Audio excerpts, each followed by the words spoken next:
नमस्कार दोस्तों, जैसे कि पिछली वीडियो में हमारा प्री मौर्यन एज खत्म हो गया था। तो अब हम आगे आते हैं। अब हम पढ़ेंगे मगध मगध एम्पायर का जब राइज हो रहा था, तो उस टाइम पे जो डायनेस्टीज आई, तो आज हम उनके बारे में पढ़ेंगे। तो अभी पढ़ लेते हैं। जैसे कि तो पहला जो था बृहदत डायनेस्टी, ये महाभारत के टाइम की डायनेस्टी है। बट इन्होंने क्या किया था, इन्होंने मगध को फाउंड किया था। ठीक है। और उसके बाद आता है हरियंग डायनेस्टी, इसमें बिम्बिसार आएंगे। उसके बाद शिशुनाग डायनेस्टी आता है, इसमें शिशुनाग आएंगे। फिर Nanda dynasty, Maurya dynasty, Shunga dynasty, कानो डायनेस्टी और सातवाहन। इन सब के बारे में हम आगे डिटेल में पढ़ेंगे। तो देखिए, पहला आता है हमारा बृहदत्त डायनेस्टी। तो बृहदत्त डायनेस्टी के फाउंडर थे हमारे बृहदत्त, और इनके सन जरासंध। जरासंध इनके सन थे।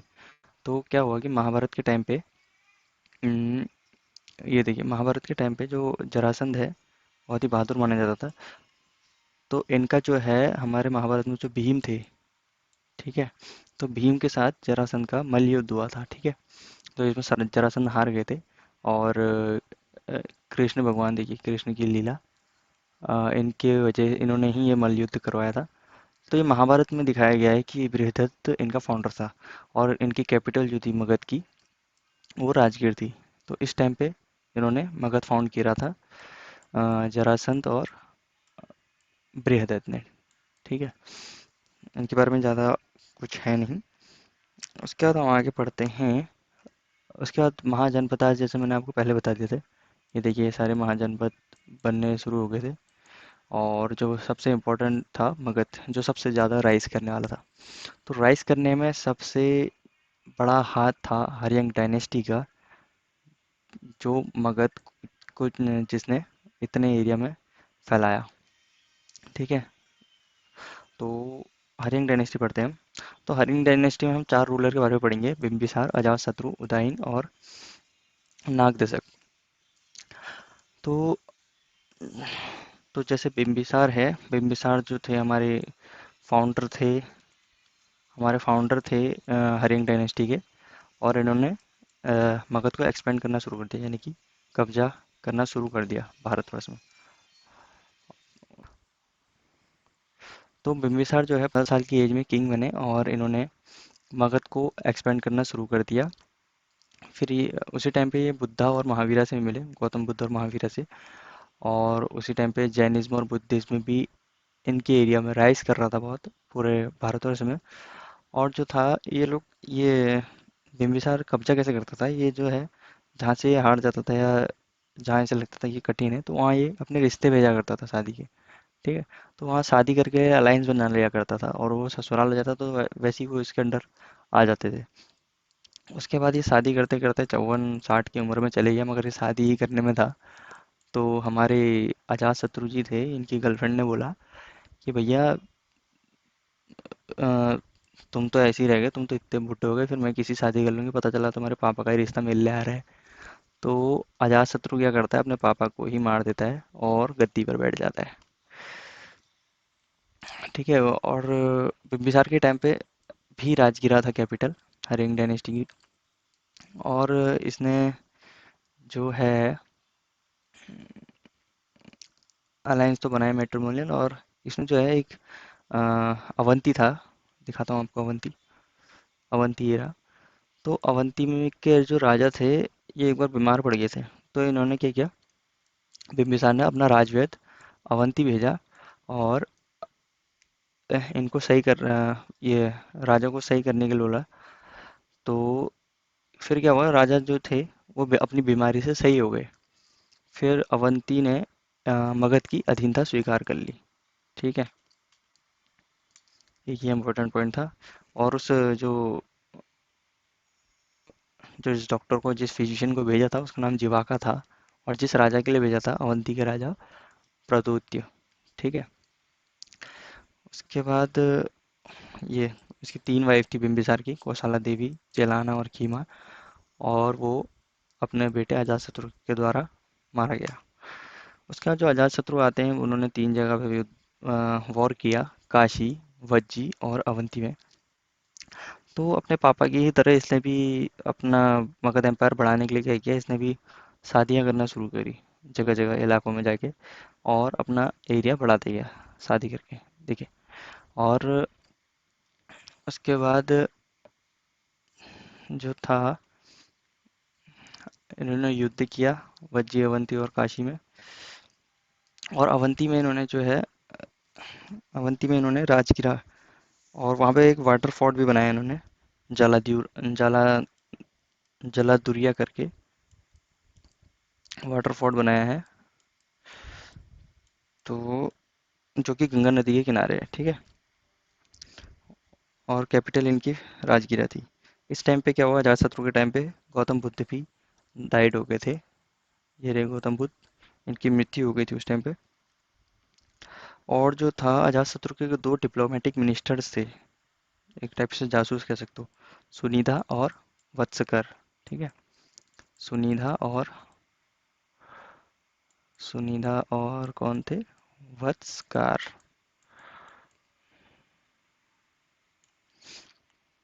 तो अब हम आगे चलते हैं। और जो अजातशत्रु था, इसने अपने चाचा को भी मार दिया था, जो बिंबिसार का भाई था, प्रसन्नजीत, ठीक है। उसके बाद आता है उसका बेटा उदयन। फिर अजातशत्रु जब शादियाँ करने में लगा था, तो उदयन भी परेशान था भैया, उदयन को भी शादी करनी थी। तो इसने क्या किया, अपने पापा को मार दिया, ठीक है। इसने अजातशत्रु को मार दिया। फिर उसने क्या किया, अपनी जो कैपिटल थी, इसने राजगीर से पाटलिपुत्र कर दी, ठीक है। कैपिटल को चेंज किया उदयन ने। और फिर इसका बेटा आता है, रुकिए, इसका बेटा आता है नागदशक। नागदशक से ही पता चल रहा है नालायक, ठीक है। तो खाली ए इसको बोल सकते हैं आप, खाली लास्ट हर्यंग डायनेस्टी का रूलर था नागदशक। तो उसके बाद हम पढ़ते हैं, उसके बाद नागदशक को कौन मारता है, शिशुनाग, जो कि उसका सेनापति होता है। तो फिर उसके बाद जब शिशुनाग आता है, तो शिशुनाग डायनेस्टी शुरू हो जाती है यहाँ से। शिशुनाग डायनेस्टी 413 से 345। उसके बाद शिशुनाग ने जो क्या किया, अ, अवंती को पहले कब्जे में लिया। उसके बाद जो इसने अपनी कैपिटल थी उसको वैशाली शिफ्ट कर दी। उसके बाद आते हैं हमारे काला अशोक।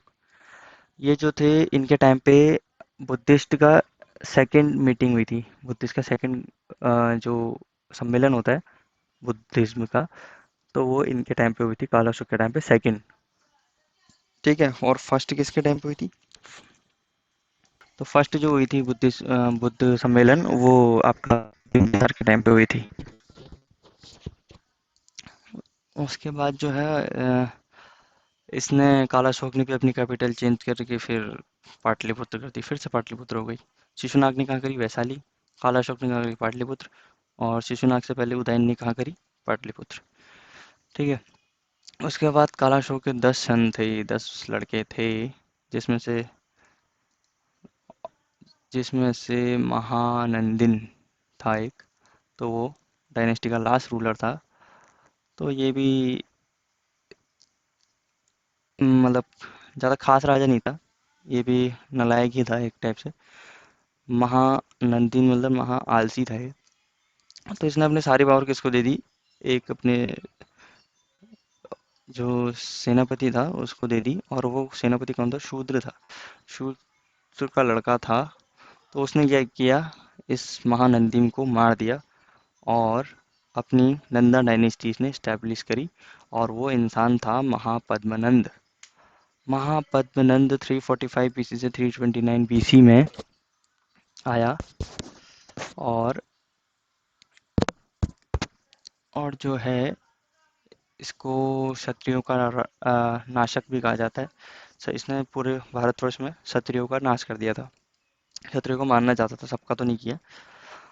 उसके बाद इसने जो है पांचाला, काशी, हाया, अस्माका, कुरु, मथिला, सुरसेना और विरतोरा, इन सबको हरा दिया था, ठीक है, महापद्मनंद ने।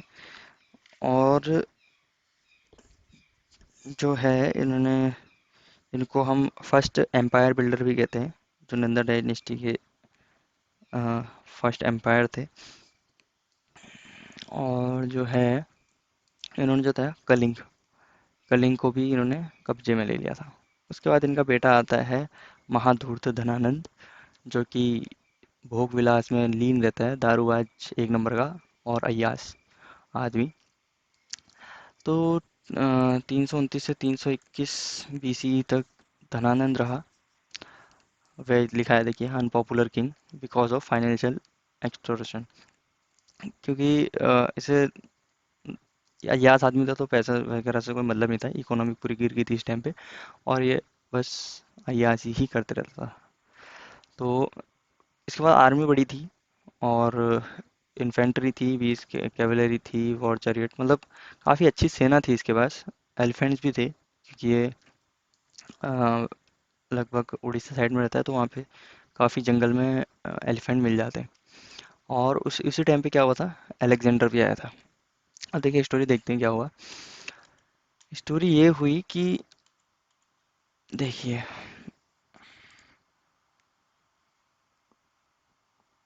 स्टोरी ये हुई कि जैसे मगध है, तो मगध का राज्य इतना फैला हुआ था। ठीक है, ये नंदा नंदा डायनेस्टी के टाइम की बात कर रहा हूँ, जब धनानंद राजा था, यहाँ पे था। तो अलेक्जेंडर इस टाइम पे पूरे भारत को कब्जाते हुए कहाँ तक आ गया था, ये देखिए यहाँ तक। ठीक है, सॉरी, यहाँ तक आ गया था, तक्षशिला भी इसके अंदर आ गया था, यहाँ तक। तो अब क्या था कि ये तो अपना मगन था, इसे पता था भैया 1200 पूरा एशिया जीतना है, और सिकंदर को द ग्रेट सिकंदर कहलाना था, इसलिए वो भारत आया था युद्ध करने।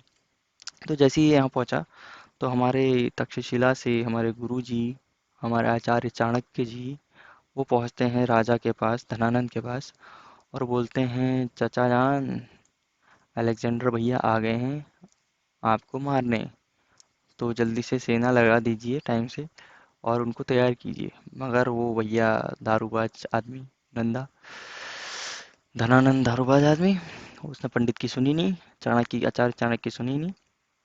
तो उसने आचार्य चाणक्य की चुटिया पकड़ के उनको धक्का मार के उन्हें लात मारी। इतना बड़ा अपमान, उस ब्राह्मण वो क्या माना जाता था, सबसे उच्च जाति माना जाता था, और उसने अपना अपमान किया। ठीक है, तो बस हमारे जो चाणक्य जी थे वो गुस्से में चले गए, और जाते जाते उन्हें एक अ, लड़का मिला जिसका नाम था चंद्रगुप्त मौर्य। ठीक है, तो इसको वो ट्रेनिंग देते हैं, और इन्हें तो पता था कि अगर ये भारतवर्ष में घुस गए तो हमारे अ, मैंने जो बदला इससे धनानंद से लेना है वो मैं नहीं ले पाऊंगा, चाणक्य ऐसा सोचते हैं। तो अपने शिष्य चंद्रगुप्त मौर्य को शिक्षित करते हैं, ट्रेनिंग देते हैं काफ़ी। और वो क्या करते हैं, एक जो अलेक्जेंडर की सेना थी, चंद्रगुप्त के साथ मिलके उन पे मिथ पैदा करते हैं कि जो इस नदी को, इंडस रिवर को पार करेगा, जो सिंध की नदी को पार करेगा, वो कोढ़ से मर जाता है या उसे कुछ बीमारी हो जाती है। तो ऐसे ही क्या किया, जो हमारे चाणक्य थे, तो इन्होंने इन्होंने क्या किया कि अपने शिष्य को, चंद्रगुप्त मौर्य को, अलेक्जेंडर की सेना में उनके बीच घुसेड़ दिया।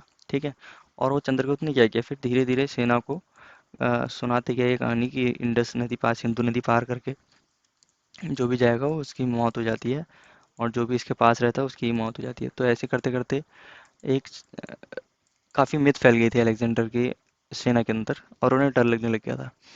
तो इसी के बीच चाणक्य की कुछ शिष्य थी, जो जो क्या थी, जो जहरीली थी, मतलब कुछ उस टाइम पे हुआ करता था कि उनको बचपन से ही थोड़ा थोड़ा जहर दिया करता था, जिससे कि वो लड़कियां जहरीली हो जाती हैं।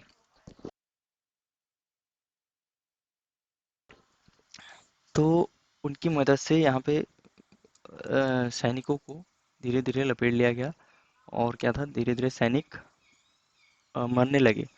तो अलेक्जेंडर के पास ये खबर पहुंची, अलेक्जेंडर भी फिर सोचने लगा, और सेना ने इंडस नदी पार करने से मना कर दिया। और फिर यहाँ पे चाणक्य की जीत हो जाती है अलेक्जेंडर से, और अलेक्जेंडर फिर वापस चले जाते हैं। अब आगे हम पढ़ेंगे अलेक्जेंडर के बारे में भी। उसके बाद जो है, हम पढ़ते हैं जो था चंद्रगुप्त मौर्य के बारे में। तो ये क्या था इनका, मतलब ये जो पिकॉक मोरों को पाला करते थे, इनकी फैमिली, जो चंद्रगुप्त मौर्य की फैमिली थी। तो चंद्रगुप्त मौर्य जो था, चाणक्य ने फाउंड किया, मैंने बताया जैसे कि, और ट्रेन किया चंद्रगुप्त को।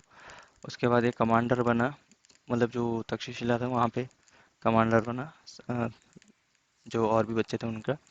उसके बाद वर्ल्ड एज बेसिस बैक्टीरिया, तो इसने वहाँ पे जो जहर वाले वो थे उन सब की ज्ञान लिया, और इसने जो है चुपके से अलेक्जेंडर की आर्मी ज्वाइन करी, और इसने जो है पोरस को, पोरस अलेक्जेंडर की साइड चले गया था, और इसने पोरस को फिर से वापस लाया। ठीक है।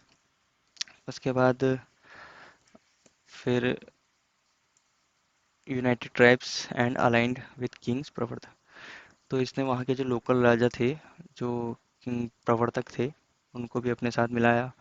उसके बाद इन्होंने जो है वेस्ट किंगडम जो था, वेस्ट किंगडम, तो वहाँ पे कब्जा किया काफ़ी। किसने? चंद्रगुप्त मौर्य ने, चाणक्य ने मिलके। फिर अपनी थोड़ी टेरिटरी बढ़ाई इन्होंने। उसके बाद इन्होंने क्या किया, फाइनली मगध को भी कब्जे में ले लिया। ठीक है। पहले तो इन्होंने अलेक्जेंडर को भगाया, उसके बाद धीरे धीरे तक्षशिला से नीचे एरिया को कवर करते गए, और फिर धीरे धीरे पूरे मगध को, सेना को खाते खाते साइड से इन्होंने मगध को भी कब्जा लिया। ये देखिए क्या था, यहाँ पे जैसे अलेक्जेंडर को भगा दिया था इन्होंने इधर को, तो अब क्या था, इन्होंने बदला लेना था चाणक्य ने अपनी बेइज्जती का, ये यहाँ मगध में। तो इन्होंने क्या किया, यहाँ से धीरे धीरे कब्जा करते गए, यहाँ कब्जा किया, यहाँ कब्जा किया, यहाँ कब्जा किया, यहाँ कब्जा किया, यहाँ कब्जा किया, यहाँ कब्जा किया। तो धीरे धीरे कब्जा करते करते फिर यहाँ भी इन्होंने कब्जा किया, और ये पूरा अपना एरिया इन्होंने बना लिया था चंद्रगुप्त मौर्य ने। उसके बाद हम ग्रीक इन्वेजन पढ़ते हैं, जैसे अलेक्जेंडर के बारे में बताया था। तो पंजाब तक पहुंच गए थे 321 बीसी में। उसके बाद ये पर्शिया से आए थे, और जो था, इन्होंने पहले तो, एक आम्बी था, आम्बी सबसे डरपोक राजा। तो आम्बी, ये देखिए, ये यहाँ से आया, मैक्डोनिया का राजा था अलेक्जेंडर। यहाँ से आया, इसने यहाँ भी कब्जा किया, फिर यहाँ आया, यहाँ आया, यहाँ आया।